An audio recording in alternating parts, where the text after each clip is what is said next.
screens is very important to us.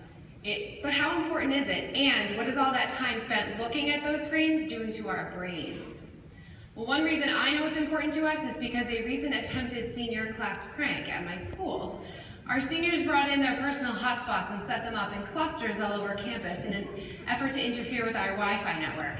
Now, thanks to our IT specialists, they failed, but the reason that that's a viable senior prank is because of how important those screens are.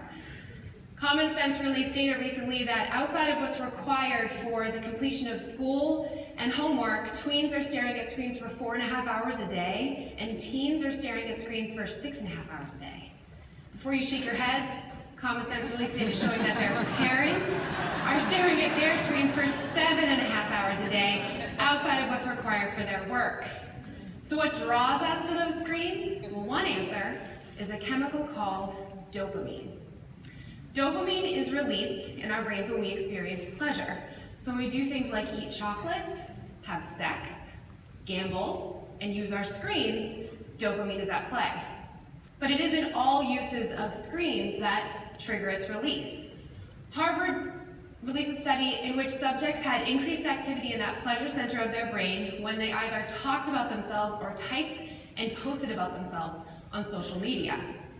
UCLA did a study where subjects were 13 to 18 years old, and they had increased dopamine release when they saw their own Instagram posts getting increased likes and comments.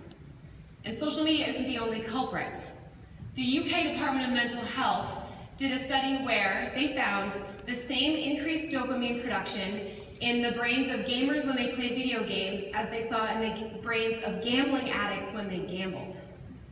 So, if dopamine is linked to addiction and dopamine is linked to screen use, why are we letting our kids use them in school? Wouldn't we want to remove the risk, remove the distraction, make sure they're focused and prepared for the jobs that await them? Well, the problem with this premise is that LinkedIn recently released a study showing the most desirable companies to work for, and not surprisingly, those companies included Twitter, Adobe, Airbnb, Google, Uber, and lots of other companies that require both their customers and their employees to use screens to do business with them.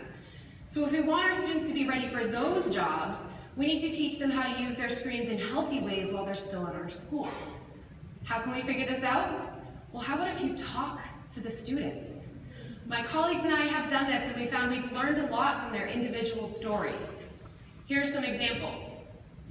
Chandler Joyce, a recent graduate of Burlington High School in Burlington, Massachusetts, wrote on her blog that she often hears adults talking about how technology is too much of a distraction. She argues that when she was distracted through high school, it was because it was her choice. It wasn't her iPad's fault. And she advised her underclassmen friends to make conscious choices as they were using their tech. My former student Megan Catalano wrote a post for Smarter Schools Project where she said, "My kinesthetic learner friends can design and play games to help them study. My visual learner friends can create or find graphics, and my auditory learner friends can record and then listen to themselves studying." Wesley Miles, a student at my current school, St. John's Prep, creates interactive notes that are made up of both photos of his paper notes, digital annotations, audio recordings, and even pictures of the board that the teacher has put up. Wesley's mom sent us this picture of her son preparing for school the next day in an airport terminal while he was on his way back from a family vacation. He's listening to auditory notes on an English essay so he can prep for school the next day.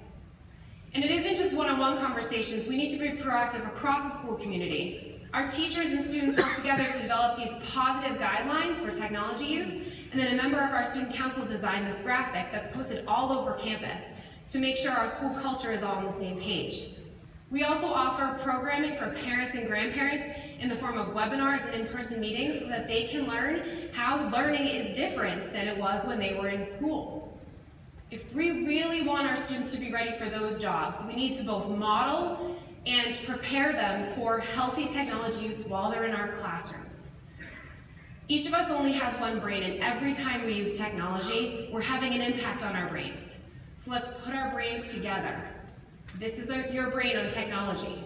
Use it well. Thank you.